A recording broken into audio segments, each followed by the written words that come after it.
20-ാം നൂറ്റാണ്ടിലെ കത്തോലിക്ക സഭയിലെ ഏറ്റവും ശ്രദ്ധേയമായ മിസ്റ്റിക്കുകളിൽ ഒന്നായിരുന്ന മരിയ തെരേസ കാർലോണിയുടെ ജീവിതം നമുക്കിപ്പോഴും പ്രചോദനമാണ്.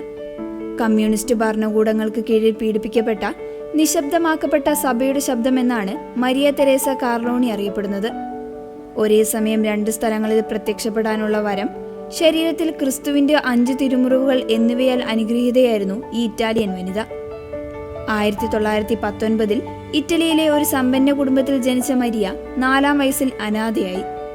ചില മോശം അനുഭവങ്ങൾ കാരണം ചെറുപ്പത്തിൽ സഭയിൽ നിന്നകന്ന അവൾ 32-ാം വയസ്സിൽ ഫാദർ ക്രിസ്റ്റഫറോ ക്യാമ്പനിയുടെ ആത്മീയ ശിക്ഷണത്തിലൂടെയാണ് വീണ്ടും കത്തോലിക്ക സഭയിലേക്ക് മടങ്ങിയെത്തിയത്. 1952 ഒരു ദുഃഖവെള്ളിയാഴ്ച മരിയയുടെ ശരീരത്തിൽ അത്ഭുതകരമായ തിരുമുറിവുകൾ പ്രത്യക്ഷപ്പെട്ടു.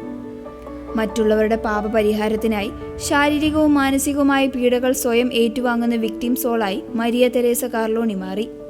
1953 മരിക്കാറായ സോവിയറ്റ് ഭരണാധികാരി സ്റ്റാലിന്റെ ആത്മാവിന്റെ രക്ഷയ്ക്കായി ഈശോയുടെ നിർദ്ദേശപ്രകാരം 3 മണിക്കൂർ അതികഠിനമായ പീഡനങ്ങൾ മരിയ ഏറ്റുവാങ്ങിയത് ചരിത്രത്തിലെ വിസ്മയകരമായ സംഭവമാണ്.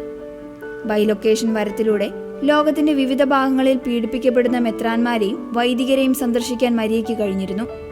പയസ് 12-ാമൻ മാർപ്പാപ്പയുമായി അടുത്ത ബന്ധം പുലർത്തിയിരുന്ന മരിയ കമ്മ്യൂണിസ്റ്റ് രാജ്യങ്ങളിലെ സഭയുടെ അവസ്ഥയെക്കുറിച്ച് അദ്ദേഹത്തിന് കൃത്യമായ വിവരങ്ങൾ നൽകിയിരുന്നു.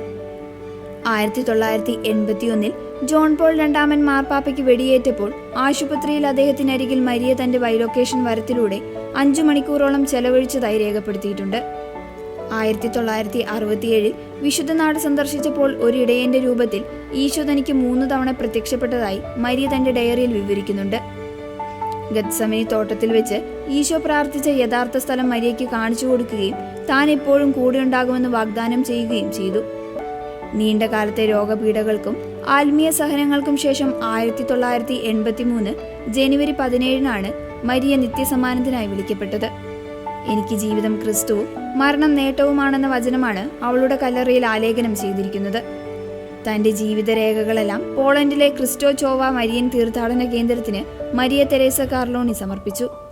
സഭയുടെ കഠിനമായ കാലഘട്ടത്തിൽ അദൃശ്യമായ പ്രാർത്ഥനകളിലൂടെയും അത്ഭുത പ്രവർത്തനങ്ങളിലൂടെയും കരുത്തു പകർന്ന മരിയ തെരേസ കാർലോണി ഇന്നും ലോകമെമ്പാടുമുള്ള വിശ്വാസികൾക്ക് വലിയ പ്രചോദനമാണ്.